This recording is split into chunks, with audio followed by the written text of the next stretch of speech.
Hello everyone, कैसे हैं आप सभी लोग। मेरा नाम है सोनिया और मैं हूं आपकी tarot card reader. Friends, I welcome you all again to my channel. Very very warm welcome.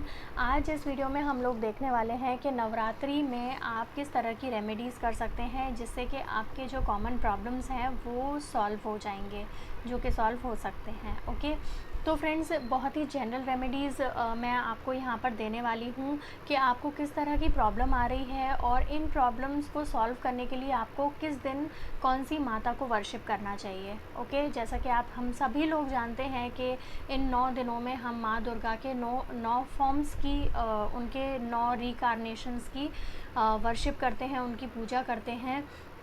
तो ये 9 माताएं जो हैं वो हमारी कौन कौन सी प्रॉब्लम्स को सॉल्व कर सकती हैं, ये मैं आपको आज बताने वाली हूँ इस वीडियो में। तो फ्रेंड्स, चलिए जल्दी से स्टार्ट करते हैं। तो फर्स्ट डे जो होता है वो हमारी माँ शैलपुत्री देवी को डेडिकेटेड होता है। ओके, तो इस दिन आपको अगर सन से रिलेटेड कोई दिक्कत आ रही है, सन प्लैनेट से रिलेटेड कोई दिक्कत आ रही है, तो आप उस चीज़ को सॉल्व करने के लिए आप माँ शैलपुत्री देवी को वर्शिप कर सकते हैं। ओके, जैसे कि आपको गवर्नमेंट से रिलेटेड कोई दिक्कत आ रही है, कोई काम है, कोई गवर्नमेंट ऑफिस में कोई काम है आपका नहीं बन रहा है, कोई गवर्नमेंट ऑफिसर है उसकी वजह से आपको प्रॉब्लम आ रही है, या आपको गवर्नमेंट जॉब चाहिए नहीं लग रही है, तो आप माँ शैलपुत्री देवी को वर्शिप कर सकते हैं। इस दिन आप उनको भोग लगा सकते हैं बनाना और काऊ घी का। ओके, गाय का घी जो होता है वो आप भोग के रूप में उनको ऑफ़र कर सकते हैं। ओके, सेकेंड डे पर आते हैं। तो सेकेंड डे होता है डेडिकेटेड हमारी माँ ब्रह्मचारिणी देवी को। ओके, तो इस दिन आपको अगर मून से रिलेटेड कोई दिक्कत आ रही है, ठीक है, आपको एंजाइटी है, आप बहुत ज़्यादा डिप्रेसिव स्टेट में रहते हैं, आपकी मन की शांति नहीं है, तो आप इस दिन सेकेंड डे को ब्रह्मचारिणी देवी को आप वर्शिप कर सकते हैं। इनको आप अनसॉल्टेड बटर और वाइट फ्लावर्स ऑफ़र कर सकते हैं। ठीक है, तो अगर आपको डिप्रेशन है, मन की शांति नहीं है, माइंड आपका स्टेबल नहीं है, आप सोच नहीं पा रहे हो, दिमाग नहीं चल रहा है, तो इस दिन आप माँ ब्रह्मचारिणी देवी का वर्शिप कर सकते हैं और अपने इस प्रॉब्लम को सॉल्व कर सकते हैं। ओके, थर्ड डे पे हम लोग आते हैं। तो ये डेडिकेट होता है हमारी माँ चंद्रघंटा देवी को। ओके, तो अगर आपके साथ इस तरह की प्रॉब्लम आती है कि बहुत ज़्यादा फ्रीक्वेंट एक्सीडेंट्स हो रहे हैं, मसल पेन हो रहा है, आपको बॉडी से रिलेटेड कोई दिक्कत है, ब्लड से रिलेटेड कोई दिक्कत है, कुछ हेल्थ इश्यूज़ आपके आ रहे हैं, ओके, आपके ये चीज़ आप अपने स्पाउस के लिए भी कर सकते हो, ये चीज़ आप अपने बच्चों के लिए भी कर सकते हो कि बच्चे घर में गिरते रहते हैं, आपके स्पाउस को लगती रहती है। ओके, अगर इस तरह की चीज़ें बहुत फ्रीक्वेंटली अगर आपके घर में हो रही हैं, तो उस चीज़ को सॉल्व करने के लिए आप माँ चंद्रघंटा देवी को वर्शिप कर सकते हैं। ओके, इस दिन आप उनको खीर और मिल्क का आप इन्हें भोग लगा सकते हैं। ओके, तो इस दिन आपको क्या करना है, खीर और मिल्क का भोग लगाना है फॉर माँ चंद्रघंटा देवी। ओके, फोर्थ डे पर आते हैं। तो फोर्थ डे होता है हमारी माँ कुष्मांडा देवी को। ओके, तो कुष्मांडा देवी जो रहती हैं वो हमारी मर्क्यूरी को बैलेंस करने में हेल्प करती हैं, राइट। तो इस दिन आपको क्या करना है, आपको शुगर एंड मालपुए का भोग लगाना है। और यदि आपको मर्क्यूरी से रिलेटेड कोई दिक्कत आ रही है, इंटेलिजेंस से रिलेटेड कोई दिक्कत आ रही है, जैसे कि आपके बच्चे इंटेलिजेंट तो हैं लेकिन वो अपना इंटेलिजेंट सही जगह पर यूज़ नहीं कर रहे हैं, ठीक है, इस तरह की अगर आपको प्रॉब्लम आ रही है, बच्चों का स्टडीज़ में मन नहीं है, इस तरह की प्रॉब्लम अगर आती है, तो आप माँ कुष्मांडा देवी को वर्शिप कर सकते हैं। इस दिन आपको उन्हें मालपुआ और शुगर का भोग लगाना है, राइट। तो चलिए अब आते हैं हमारे फिफ्थ डे में। अगर आपको इनफर्टिलिटी से रिलेटेड कोई इशू आता है, शादी को काफ़ी टाइम हो गया है, आपके बच्चे नहीं हो रहे हैं, इनफर्टिलिटी का अगर कोई इशू आता है, तो इस चीज़ में आप क्या कर सकते हैं, इस कंडीशन में आप माँ स्कंद माता को वर्शिप कर सकते हैं। ओके, इस दिन आपको उन्हें येलो कलर का येलो बनाना जो हमने पहले यूज़ किया था, वो आप थोड़ा सा राइप थोड़ा ग्रीनिश यूज़ कर सकते हैं, लेकिन यहाँ पर आपको बिल्कुल राइप येलो बनाना आपको यहाँ पर ऑफ़र करना है।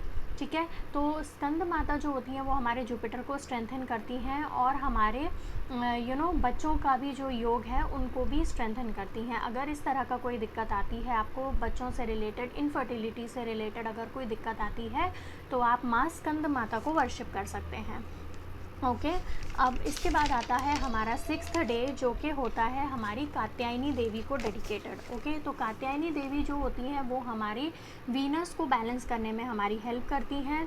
अगर आपको प्लेजर्स का है, प्लेजर्स आपको अगर चाहिए आपकी लाइफ में, न्यू हाउस चाहिए, न्यू कार चाहिए, घर का रेनोवेशन कराना है, लग्जरी से रिलेटेड अगर आपको कोई चीज़ चाहिए तो आप माँ कात्यायनी देवी को वर्शिप कर सकते हैं। इस दिन आप हनी और खीर का भोग उनको लगा सकते हैं। ओके देन अगेन अगर बच्चे की शादी नहीं हो रही है, इसके अलावा भी अगर बच्चे की शादी आपको नहीं हो रही है, ओके तो हस्बैंड वाइफ में अगर प्रॉब्लम्स हैं, आपके मैरिड लाइफ में अगर प्रॉब्लम्स हैं, रिलेशनशिप में अगर कोई प्रॉब्लम्स आ रही है, शादी से रिलेटेड कोई प्रॉब्लम आ रही है तो आप माँ कात्यायनी देवी को वर्शिप कर सकते हैं। ओके नेक्स्ट आते हैं हम डे 7 पे, जो कि होता है माँ कालरात्रि देवी के लिए। ओके माँ कालरात्रि देवी को डेडिकेट होता है हमारा 7th डे, जो कि हमारे शनि को बैलेंस करने में हमारी हेल्प करते हैं। ओके अगर किसी की शनि की 7.5 चल रही है, टफ़ टाइम्स हैं, उनकी दशा चल रही है, ढैया चल रही है, तो आप माँ कालरात्रि देवी को वर्शिप कर सकते हैं। इस दिन आप उन्हें जैगरी का भोग लगा सकते हैं।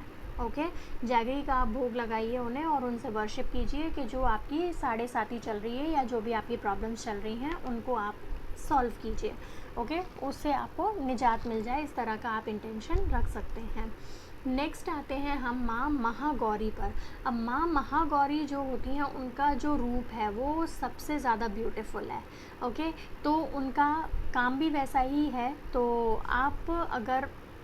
आपको अगर राहु से रिलेटेड कोई दिक्कत आ रही है, राहु अगर आपका ख़राब है, किसी ने आपसे बोला है कि भाई आपके चार्ट में राहु ख़राब है, तो आपको क्या करना है, माँ महागौरी को वर्शिप करना है। ठीक है इनको आप कोकोनट और बनाना का भोग लगा सकते हो। ठीक है और ये आपके बच्चों के लिए भी काफ़ी अच्छा रहेगा। अगर आपके बच्चे बात नहीं मानते हैं, बात सुनते नहीं हैं, तो आप माँ महागौरी का वर्शिप आप कर सकते हो। बच्चों को ही बोलिए कि आप भोग लगाइए, आप पूजा कीजिए और उन्हीं के हाथ से आप प्रसाद भी बंटवा दीजिए। तो इससे क्या होगा, आपके बच्चों में इंटेलिजेंस भी बढ़ेगी और उनका जो बिहेवियर है वो भी काफ़ी अच्छा हो जाएगा। अगर बच्चे आपकी बात नहीं सुनते हैं तो सुनने लग जाएंगे। ओके नेक्स्ट आते हैं हम लोग 9वें दिन पर, जो कि होता है माँ सिद्धिदात्री देवी का दिन। ओके तो माँ सिद्धिदात्री जो होती हैं वो एसोसिएट करती हैं हमारे केतु से रिलेटेड। ओके तो इस दिन क्या होता है कि बहुत सारे, अगर आपको बहुत हाई लेवल के, हाई फ्रीक्वेंसीज़ के अगर आपको मंत्र जाप अगर करने होते हैं तो वो सारे इसी दिन होते हैं। ओके तो अगर आपको कोई चाइल्ड इशू आता है, अगर आप अपने आप को स्पिरिचुअली एक्टिव करना चाहते हो तो आप माँ सिद्धिदात्री देवी का वर्शिप कर सकते हो। ओके इस दिन आप उनको ब्लैक तिल के लड्डू का भोग लगा सकते हैं, बटर का भोग लगा सकते हैं। अनसॉल्टेड बटर होना चाहिए घर का बना हुआ। इसको आप अनसॉल्टेड बटर बनाना भी बहुत ईजी है। आपको क्या करना है, घर का मलाई लेना है, उसको अच्छे से वेप करना है और थोड़ी देर में बटर निकल आता है। ओके यूट्यूब पे आप रेसिपी देख सकते हो, इट्स वेरी इजी। तो आप घर में थोड़ा सा बटर बना लीजिए और ये आप ऑफ़र कर सकते हैं। ठीक है तो अगर आपको केतु से रिलेटेड जो प्रॉब्लम्स होती हैं वो बहुत अचानक आती हैं। ओके अचानक से कुछ चेंज हो गया, अचानक से कुछ आ गया, कोई काम आ गया जिसकी आप बिल्कुल एक्सपेक्टेशन नहीं कर रहे थे, इस तरह से अगर कोई काम होता है तो आप समझ लीजिए कि केतु जो है वो आपका थोड़ा सा इम्बैलेंस है। तो चलिए फ्रेंड्स, अभी ये वीडियो के लिए इतना ही। मैं मिलूँगी आपसे अगले वीडियो में। Till then bye bye. आप चैनल को लाइक कर दीजिए, सब्सक्राइब कर दीजिए। प्लीज़ कमेंट कीजिए कि आपको मेरे वीडियो से हेल्प मिलती है या नहीं मिलती है, क्या इम्प्रूवमेंट होना चाहिए। Please do comment in the comment box and description को चेक कर लीजिए। मेरे बाकी के लिंक भी दिए हुए हैं, बाकी के जो मैं रीडिंग करती हूँ, टैरो कार्ड के भी, पिकर कार्ड रीडिंग भी मैं करती हूँ, सबका लिंक मैंने दिया हुआ है एंड मेरे कॉन्टैक्ट डिटेल्स भी वहाँ पर हैं, तो you can just check them out. Okay तो चलिए, टेक केयर, बाय बाय।